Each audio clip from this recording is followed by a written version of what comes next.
ƙa'idar mu ta farko ita ce mace za ta fita amma in akwai bukata. Shi yasa hatta a lokacin da ake haramta mata fita, lokacin da take ta kaba, to akwai dalilan da za su iya sa ta fita.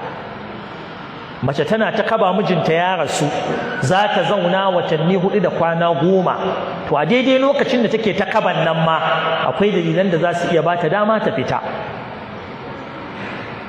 Mace ba ta da wanda zai je mata cefane, ko ba ta da wanda zai ci da ita, ko ta kaba take ko ba ta kaba take ba, ya halasta za ta iya fita ta je ta nemi ta kasuwanci, ya halasta ta fita ta je ta aiki, aikin gwamnati, aikin ofis mai ka'idoji da dokoki.